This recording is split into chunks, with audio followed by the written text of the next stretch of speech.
Welcome back to Don't Forget the Champagne. I'm Nichelle, and this is Wedding Planning 101. Today we're going to be talking about how to create and come up with the basics of your wedding style. I included this in the video where I talked about the 5 first things you need to do when you get engaged. And this is the last one before venue, before you start actually booking things. So next week we'll talk about venue and get into more of the nitty-gritty. But today we're going to talk about wedding style and how to kind of create a basic wedding style for your wedding day. So you know what you're looking for when it comes to venue and other elements of your wedding as you continue down the planning process. So where to start? I think this process can be really overwhelming. It can be a lot. And I think people sometimes will immediately turn to just Pinterest wedding, like searching just wedding on Pinterest, or they'll go to wedding websites or any of that stuff. And I think all those things are great. I spend a lot of time there, but I think if you don't really know where you're starting, it can be a lot to start there. So if you're kind of feeling overwhelmed by that, I have some suggestions for you. First thing is to look at other areas of your life and kind of your aesthetics in those areas. So visual areas. So whether that's how you decorate your home or how you dress yourself or pieces of art that you're attracted to, whether that's film or sculpture or paintings or whatever. I think you can take clues from those other visual elements in your life to create what you want for your wedding day. It doesn't mean this is going to be an exact replica. Just because you wear black every day doesn't mean you're going to want like an all black wedding. Those two are not necessarily the same. But maybe you wear all black because you like that streamlined modern look.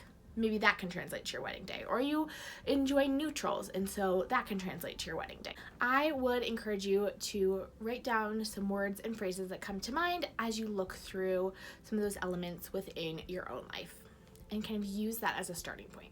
From there, you can use those as search terms when you start going to wedding websites or going to Pinterest. And then I wanted to talk about Pinterest because I think Pinterest gets a bad reputation. I think Pinterest is awesome and such an amazing tool for putting together your wedding from start to finish. But you do have to know how to use it. It definitely is a tool. It's not going to plan your wedding for you. So like I said, once you have some of those words and phrases that speak to the wedding style that you're looking for, you can start using those as search terms on Pinterest. So let's go back to the girl who wears all black all the time. Chic is maybe something that came to mind when she thought about her personal style. So maybe she's looking for chic, simple, neutral wedding ideas. You might not want to put all those in at once, maybe a couple at a time, see what works for you. As Pinterest gets to know you, they will give you more images that you like.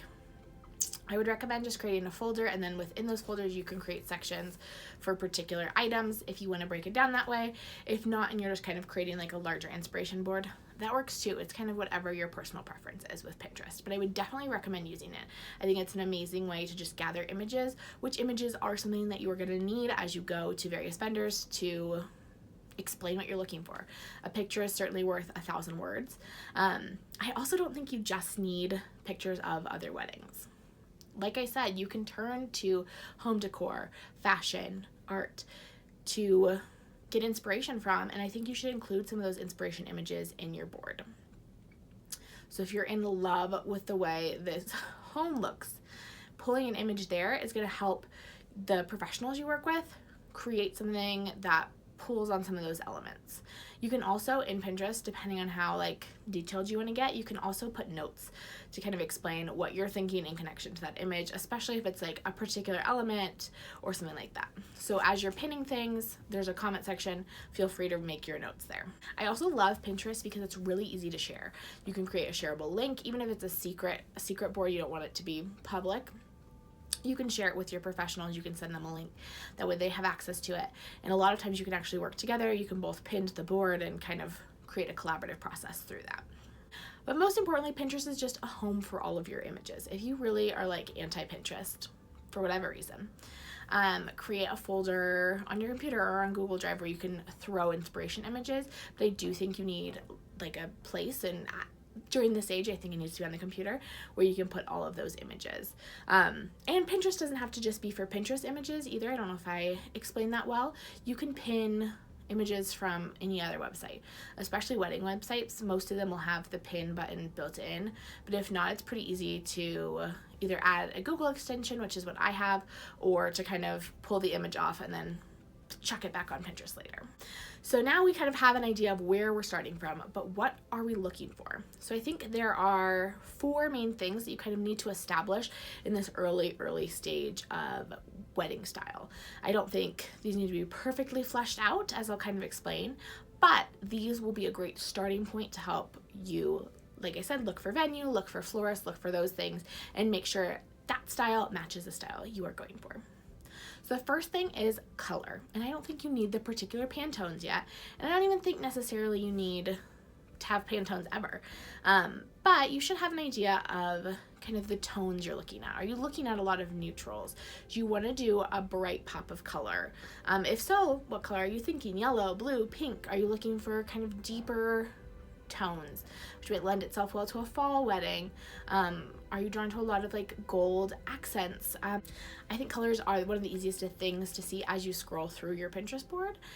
What colors show up again and again and again, and those are colors that you're probably gonna want to highlight when you're putting together your wedding style guide, or however you want to kind of put that together. Another element that I think you need to put together, and this one might seem a little weird, but it's the dress code.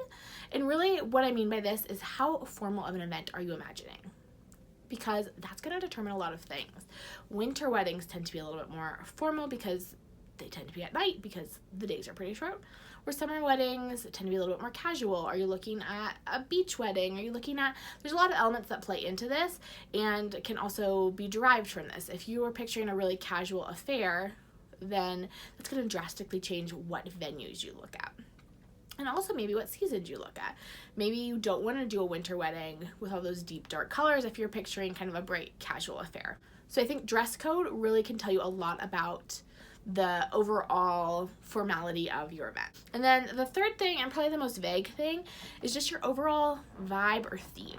I don't love using the word theme because I think it can very quickly make you feel like you're planning a child's birthday party. And if you want to do a themed wedding, I think I've seen some like gorgeous theme weddings, I would still encourage you to pick a vibe. I saw a gorgeous Hogwarts, like Harry Potter inspired wedding a month or 2 ago, and although it was Harry Potter themed, it was really gorgeous, really cozy, like kind of a mountain chic type wedding, but with these Harry Potter accents. So even if you're doing a little bit more of a themed wedding, I think you also want to incorporate kind of a vibe.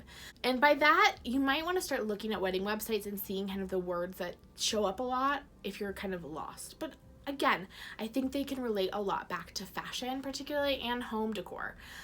So boho kind of means the same thing for weddings and for homes and for clothes. There are a lot of websites that will kind of break down all the different vibes that you might have, and you can definitely have a mix of things. Like you could have like a boho mountain chic wedding for sure. You don't want to have too many things. You don't want to be like, we're having a modern, rustic, colorful, and whimsical hummingbird themed wedding. Like you could pull that off, but it starts to get a little bit jumbly if you start putting too many words together. Keep it kind of simple when you're trying to describe this overall vibe. And again, this is just so when you're picking your professionals, you know their vibe matches your vibe. The last thing that I think you need to really consider when you're putting together your style guide is, what are your must-haves? Do you have any must-haves? Are you thinking you want like a gorgeous mountain view? Are you thinking you want something indoor? Do you want something outdoor? Did you see the most gorgeous macrame ceremony backdrop and you're like, gotta have that? All of the pictures you pinned have twinkle lights. Anything that you see over and over again in your Pinterest and you're like, I need to have that. Put that as a note, because again, that's going to contribute really heavily when you start shopping around for venues. Okay, that is all I have for kind of the basics of wedding style. Hopefully that gave you a starting point to kind of figure out where you're at. Let me know if you have any questions in the comments below, and I will talk to you guys next week where we're going to be talking about, what are we talking about next week? Oh, venue. We're talking about venues next week, which is an exciting one. I don't know if it'll be one video or two, because venues is perhaps the biggest topic in wedding planning. Yeah. I would say so. Subscribe if you are interested in more wedding planning content. And like I said, leave a comment below if you have any questions or suggestions for future videos. Bye.